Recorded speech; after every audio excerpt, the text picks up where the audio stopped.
Hello, welcome to Powerfox Gaming. Today we're taking a quick look at the Elder Scrolls Online. This is the live release of the game. I was lucky enough to get beta access due to my friend Joe providing me with a weekend key.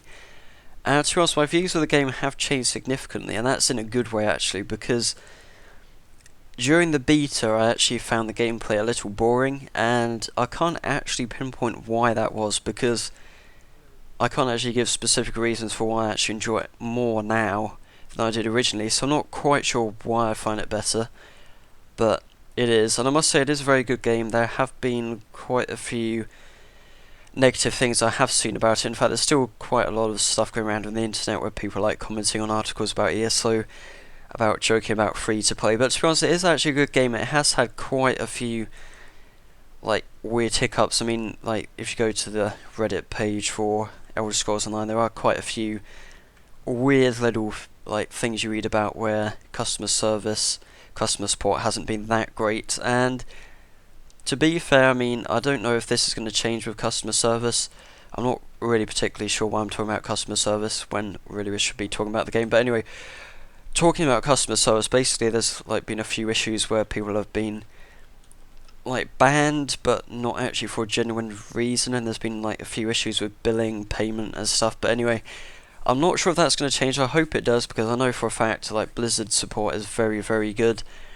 And I'm not sure if it's just because they're going to be very, very busy, because I have no clue what the subscriber number for this game is at this moment in time. I don't know if it's like a few million or like a few 100,000. I don't really know, and I'm not sure when we will know, because it'll probably be a 3 months, maybe like next quarter, until we actually get some figures for basically how well the game's doing. But anyway, I'm personally enjoying it a lot. I haven't really had many problems. I've had a few bugs here and there, but it hasn't been too bad, so I would recommend that you maybe consider it. It's quite a hard game to like say to get, because I know for some people a subscription can be pretty tricky to kind of come to terms with and actually undertake. But anyway, I must say the game does look good. I haven't really particularly been doing much during this video apart from talking about ESO.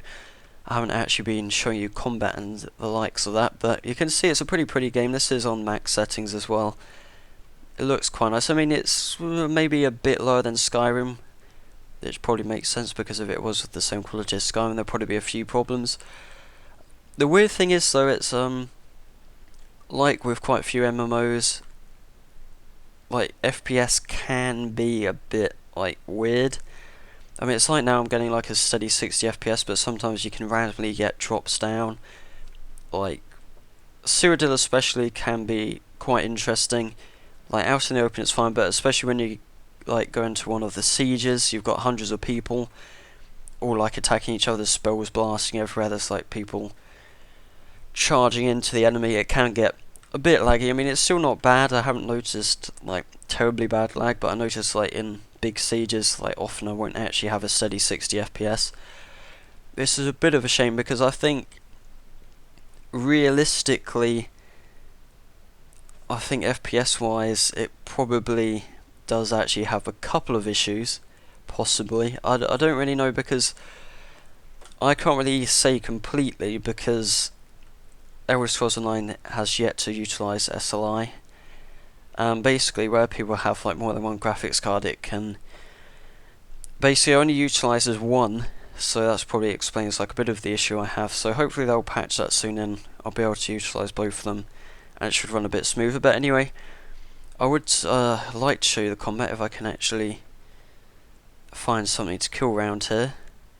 But you can see it's a bit weird, because it's not the same combat. I mean, a lot of you probably already know this, but it's not just a normal auto attack and then you just kind of stand here like this and just attack them and just sit still for ages. The main big difference is that you actually have to be a lot more active. If I just like, for example, stand like this and start like just shooting at it like this, just standing here not really actually doing anything, I'm gonna like lose quite a bit of health and probably not actually do terribly well. I mean, in this case I'm not actually doing too badly, considering this thing was actually like a level above me, but that's partly due to my skills and such. But yeah, most of the time you actually do have to be a lot more active, especially when you want to be a good player. I mean, good players will be like dodging around, like running around and stuff. Like, there's also other stuff you have to like block quite a lot of time. If you don't, you'll take significantly more damage. Especially when they do a strong attack. If you don't block that, you're going to lose a lot of health. And yeah, so you had a quick preview of the combat there. In fact, I do need to just briefly get rid of some of this rubbish so I can actually pick up that, because that would be relatively good. I'm not actually going to use that, probably just sell it away. The game doesn't have an auction house, which I'm not sure, like, I'm not really quite sure what to think about this yet. I mean, I know I did find in WoW that the auction house was probably the best tool that you could have to make money. It was literally like you just put stuff on there, you didn't have to spend much time, you just put it on there, sold it, and you got gold for it. But for this, like, if you actually want to sell stuff, you either join a guild, or I've yet to actually experience them. I would quite like to, sorry. I don't quite know how good it is. It might be good.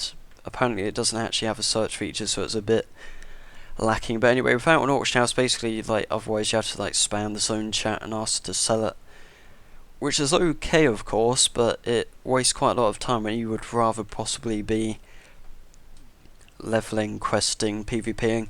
The PvP is great. I'll probably do some videos of that. In fact, I think me and Cho were joking that we could make like a series out of the PvP, because in fact it's like the way the PvP works is great. You can either join a massive group in a siege and help them. You can go around as like a tiny group and like raid farms, or you can go around with just like your friend and pretty much just mess about. I mean, it's great. You can fill in all sorts of roles. You don't necessarily have to go.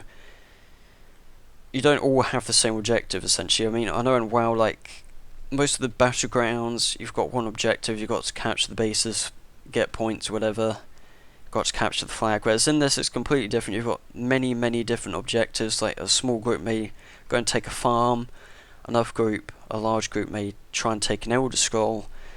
And pretty much, I mean, everyone kind of almost feels special because they've all got like an underlying responsibility to undertake. But anyway, thanks for watching, guys. I did try and make this relatively short. I'm not sure how short it is actually. I can't remember if I forgot to mention this, because I've actually had quite a few recordings of this so far, but I may have forgotten to mention it at this point. But I do have a bit of a cold. I'm not sure why I'm saying this at the end, because it doesn't really matter at this point, but you may notice I sound a bit nasally. But anyway, apart from that, I hope you did enjoy the video, and remember to like and subscribe. See you next time.